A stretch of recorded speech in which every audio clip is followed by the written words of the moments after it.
The following is a presentation of the Belly Up Sports Media Network. Wow, hey everybody, welcome to another edition of an Extravagant Few Minutes, powered up by the Belly Up Network and of course the Captain Lou Sports Network on YouTube. We are brought to you as always by SeatGeek, the official secondary market of the Captain Lou Sports Network and Belly Up Sports. Speaking of SeatGeek, use the promo code Captain Lou for $20 off your first purchase. That is SeatGeek.com, and I'm sure that you can find plenty of seats on SeatGeek for the National Championship Game. It's Michigan and it's Washington. A couple of great games last night. Wow. All you can say as well as you're a Michigan fan, like I am, as you all know, we can finally say we got the monkey off our back after two straight playoff games in consecutive years where Michigan underwhelmed everybody. They came in on a mission. Alabama stood in their way, and it was one heck of a contest. 27-20 in overtime. Michigan with the big win, holding off the quarterback Milroe on fourth down and goal from the 3. It was quite the finish for the Wolverines as they actually, in my opinion, won the game in the trenches. But the special team gaffes, that was probably what was keeping Alabama in the game. Take nothing away from the Crimson Tide. They're a great team, and they are going to be back with this playoff expanding to 12 teams.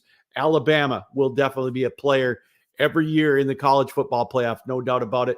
But last night was about Michigan getting over the hump. McCarthy looked a little shaky at first. Again, that first pass that was almost intercepted. They reversed the call. He looked a little shaky, but in that final drive to tie the game, he was money. And he set it up just perfectly for Michigan. Michigan muffed that punt again towards the end of the game, going into overtime. Got the ball first. The offensive line dominated, opening up huge holes for Blake Corum. And Michigan, as we mentioned, able to hold off Alabama on that last drive in overtime. Michigan advances. And as Jim Harbaugh says, if you're Michigan, who's got it better than us? Nobody. Next up on tap for them, it's going to be Washington, 37-31 with a big win over Texas. Again, outgunning the Texas Longhorns in the other semifinal. Michael Penix Jr., he gets one more shot at Michigan, an old Big Ten foe, and he proved last night why he should have won the Heisman Trophy. If you watched me all throughout the year, he was penciled in as my Heisman favorite since August. I knew he had what it takes to get Washington where they need to be. Jaden Daniels, fine talent, but no way should he have won the Heisman. Should have been Michael Penix Jr. all the way winning the Heisman this year, and he proved why. But Washington, again, they've got the weapons. They've got the weapons to beat Michigan. You look at some of the weapons, Roman Oduzny, Jalen Polk, and Jack Westover. Kind of reminds me a little bit of Ohio State and what they had a couple of years ago. And Michigan finally was able to overcome that. So this is going to be one heck of a matchup coming up this Monday night.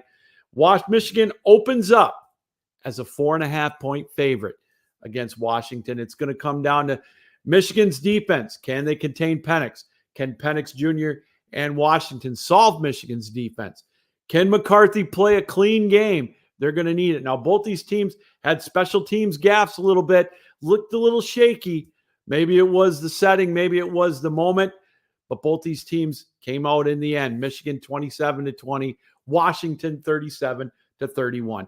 And I got to tell you, if I hear another Georgia person or another SEC honk tell me that Georgia would have beat either one of these teams, would have crushed them, and deserved to be there, I just got one answer for you. You should have beat Alabama in the SEC championship game. 29 wins in a row, that's ancient history.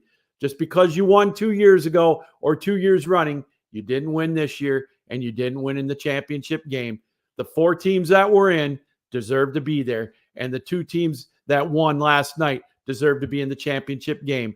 That's Michigan, and that's Washington. Hats off to Alabama. They played one hell of a game, and hats off to Texas as well.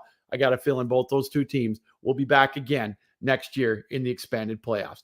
Catch the Captain Lou Extravaganza live tomorrow night, 7 o'clock Eastern time on the Belly Up Network of Sports podcast, or Belly Up Sports YouTube channel, rather. Until then, Captain Lou saying keep your heads up, keep your sticks down, keep your feet moving. As always, keep your minds open. We'll see you later here on the Extravagant